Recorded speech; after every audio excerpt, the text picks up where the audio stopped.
بسم اللہ الرحمن الرحیم۔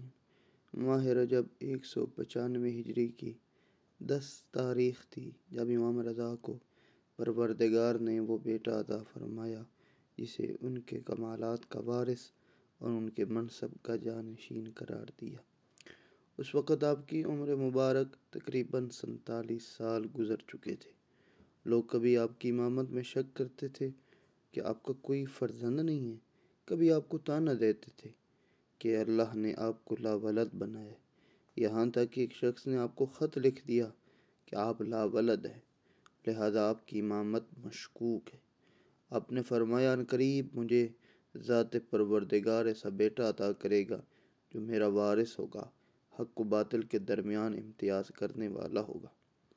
واضح رہے کہ امام رضا علیہ السلام کی 2 بیویاں تھیں، ایک مامون الرشید کی بیٹی تھی جس کا عقد باپ نے سیاسی مصلحت کے تحت آپ سے کیا تھا، اور ایک جناب سبیکہ تھیں جنہیں امام رضا علیہ السلام خضران اور ریحانہ کے نام سے یاد فرماتے۔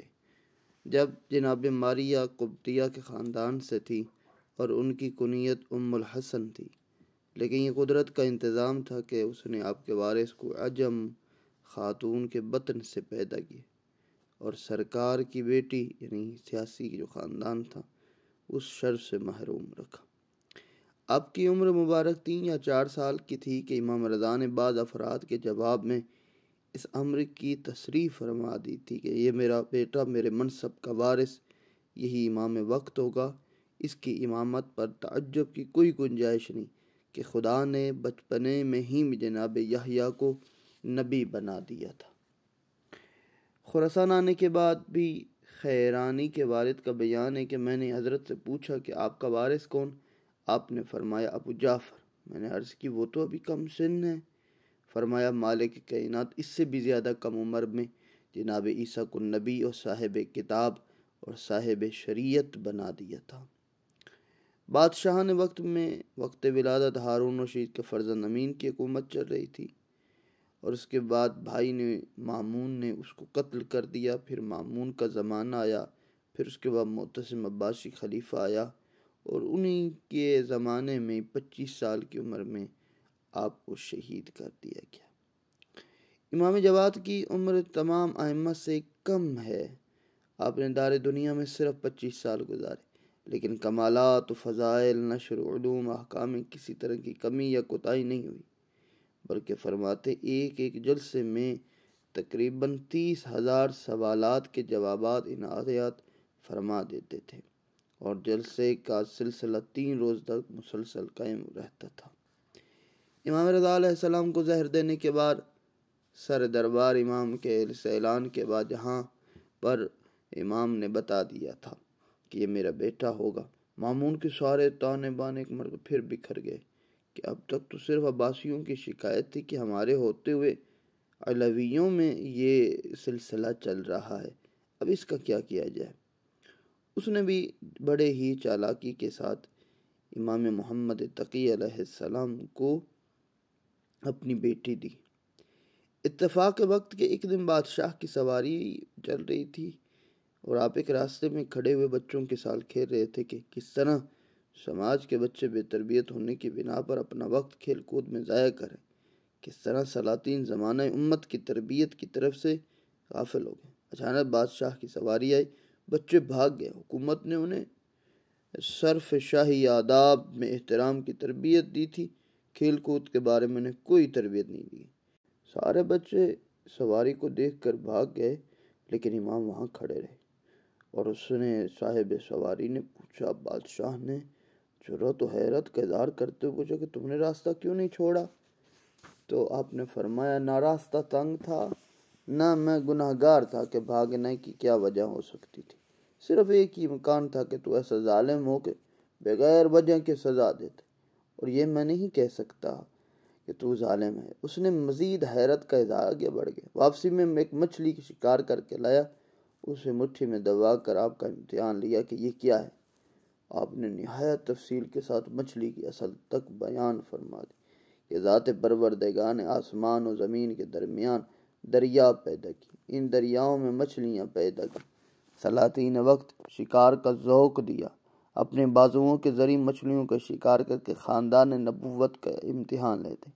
مامون یہ سن کر حیرت زدہ رہ گیا، پوچھا کہ ذرا اپنا تعارف تو کریں۔ آپ نے فرمایا میں محمد ابن علی بن موسیٰ رضا ہوں۔ اس نے فوراً گلے لگائے، اس طرح اپنے فضل و کمال کے سارے دربار تک رسائی دی۔ اب اس نے دوبارہ وہی کام کیا اور پھر اس نے کہا کہ میں یہ بیٹی دینا چاہتا ہوں۔ تو عباسی لوگوں نے پھر مزاحمت کی، کہا کیا ہو گیا تو نے امام رضا کے ساتھ بھی یہی کیا تھا، اسے اپنا بنایا تھا اور اپنے دربار کا، اب پھر یہی کر رہو۔ تو اس نے کہا اگر یہ سمجھتے ہو تو آؤ امتحان کر لیتے ہیں۔ لوگوں نے کہا کون سا امتحان اس بچے کے ساتھ؟ کہا کہ تم اپنا بڑا عالم لے آؤ اور یہ اس بچے سے امتحان لیتے ہیں۔ لوگوں نے موقع غنیمت سمجھ کر یحییٰ بن اکثم کو تلاش کیا، بڑا قاضی اور قضات تھا، سب سے بڑا عالم تھا۔ امام محمد تک اسے بحث کر کے ان کی علمی حقیقت کو اشکار کر۔ یحییٰ جیسے وارد ہوا، سوال کی اجازت طلب کی اور اسلامی فقہ میں سب سے مشکل مسئلہ کفارات کا چھیڑ دیا۔ اس نے امام سے سوال کیا کہ بتائیے کہ ایک حاجی حالت احرام میں شکار کیا، اس کا کفارہ کیا ہوگا؟ امام نے فرمایا کہ تمہارا سوال ہی ناقص ہے، یہ مجھے بتاؤ کہ اس سوال کی 22 صورتیں بنتی ہیں کہ شکار حل میں تھا یعنی حدود حرم سے باہر تھا یا حرم میں تھا، شکار کرنے والا مسئلے سے باخبر تھا یا جاہل تھا، جان بوجھ کے کیا یا دھوکے سے کیا، شکار کرنے والا آزاد تھا یا غلام، بالغ تھا نابالغ، پہلی مرتبہ تھا یا دوسری یا تیسری مرتبہ، شکار پرندہ تھا یا کوئی جانور، چھوٹا تھا یا بڑا، اپنے عمل پر نادم تھا یا نہیں، رات کے وقت کیا یا دن، احرام حج کا تھا یا عمرے کا۔ آپ نے ان میں سے کسی صورت کے بارے میں سوال کیا ہے؟ یحییٰ مبہوت ہو کر رہ گیا، حیران ہوا۔ امام نے حضرت سے خطبہ عقد پڑھنے کی خواہش کر دی۔ آپ نے خطبہ پڑھا، فضل سے آپ کا عقد ہو گیا۔ حکومت کی طرف تمام حاضرین کو انعامات تقسیم کیے گئے۔ جلسہ تقریباً برخاست ہو گیا۔ ایک مرتبہ مامون نے کہا فرزند رسول اب مہربانی کریں ان سوالات کے جوابات بھی دیں تاکہ درباری افراد مستفید ہو۔ آپ نے فرمایا اگر حالت احرام میں حدود حرم سے باہر شکار کیا ہے تو شکار پرندہ ہے اور بڑا بھی ہے تو کفارہ 1 بکری، اگر یہی شکار حدود حرم کے اندر ہوا ہے تو 2 بکری، اگر چھوٹا تھا تو دمبا کا بچہ جو ماں کا دودھ چھوڑ چکا، اگر یہ شکار حرم میں ہوا اور اس پرندے کی قیمت 1 دمبا، اور اسی طرح امام علیہ السلام نے اس کی 22 صورتوں کا بتا دی۔ اس کے بعد مامون نے یحییٰ سے کہا یہ جوابات سن لیے، اب پھر امام کی طرف متوجہ کہا مولا آپ بھی ایک سوال کریں۔ تو امام علیہ السلام نے فرمایا کہ اے یحییٰ سن، ایک عورت ایک شخص پر صبح کے وقت حرام تھی، دن چڑھنے لگا حلال ہو گئی، ظہر کے وقت پھر حرام ہو گئی، عصر کے وقت پھر حلال، مغرب کے وقت پھر حرام، عشاء کے وقت پھر حلال، آدھی رات کو پھر حرام، صبح کے وقت پھر حلال۔ یحییٰ سوال سن کر پھر حیران رہا اور اپنی عاجزی کا اقرار کرنے لگا۔ آخر کار حضرت ہی سے جواب طلب۔ آپ نے فرمایا یہ شخص کسی کی کنیز تھی، کنیز اس کے پاس جو غیر مالک کے لیے حرام، پھر اس نے خرید لیا تو حلال ہو گئی، پھر آزاد کر دیا دوبارہ حرام، پھر عقد کیا دوبارہ حلال، پھر زہار اس نے کیا، یعنی اس کی کمر کو دیکھ کر اس نے کہا کہ تیری کمر میری ماں جیسی ہے، پھر اس پر حرام، پھر کفارہ دیا پھر حلال ہو گئی، پھر طلاق دی پھر حرام، پھر رجوع کر لیا پھر حلال ہو گئی۔ اسی طرح ایک ہی عورت ایک ہی مرد کے لیے 4 مرتبہ حلال بھی ہوئی اور 4 مرتبہ حرام ہوئی۔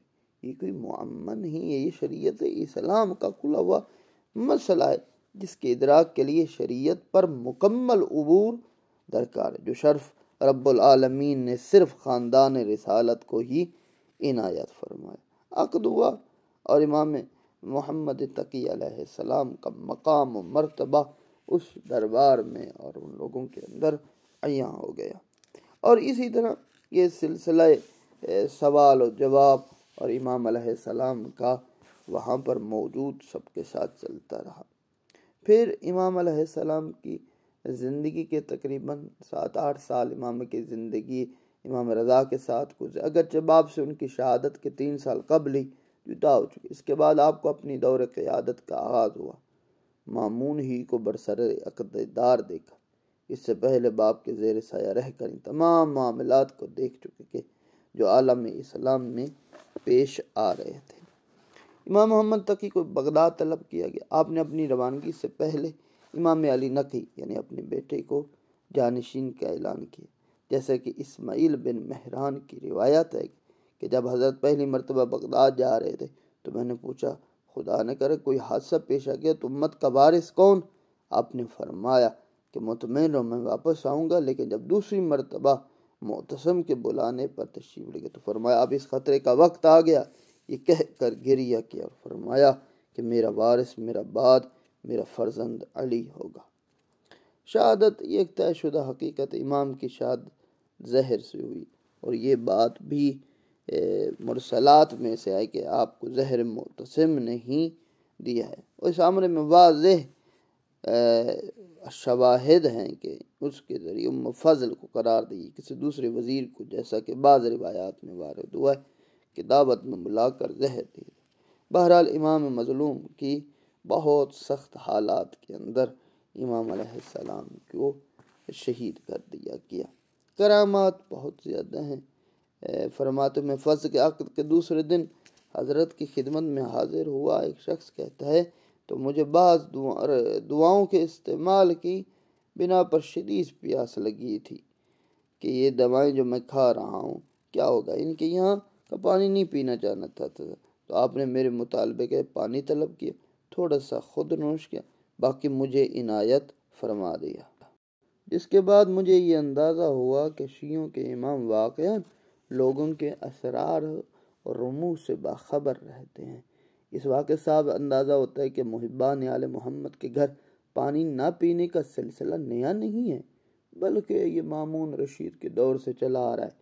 جب سے خود آل محمد محفوظ نہ رہ سکے تو چاہنے والے کس طرح رہ سکیں گے۔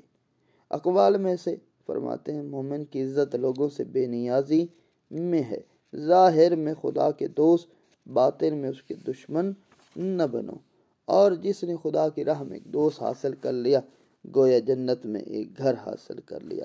پھر ایک جگہ فرماتے ہیں غلط آدمی کی صحبت سے پرہیز کرو، اس کی مثال ایک تلوار برہنہ کی ہے، دیکھنے میں بہت چمکدار معلوم ہوتی لیکن انجام بہت برا ہوتا ہے۔ پھر فرمایا کہ دل سے خدا کا قصد کرنا اعمال میں بدن کو تکلیف دینے سے زیادہ بہتر ہے۔ ظالم بادشاہوں کے دور اقتدار کی آخری میعاد ہے۔ اور اسی طرح پھر فرمایا صبر پر تکیہ کرو، فقر کو گلے لگاؤ، خواہشات کو چھوڑ دو، ہوا و ہوس کی مخالفت کرو، اور یہ خیال رکھو کہ تم خدا کی نگاہوں سے غائب نہیں ہو، تو اب فیصلہ کرو اس کے سامنے کیسا رہنا چاہتے ہو۔ جب قضا آ جاتی ہے تو فضا تنگ ہو جاتی ہے، جو ظلم پر راضی ہو جائے اس کی ناراضگی میں کوئی نقصان نہیں ہے۔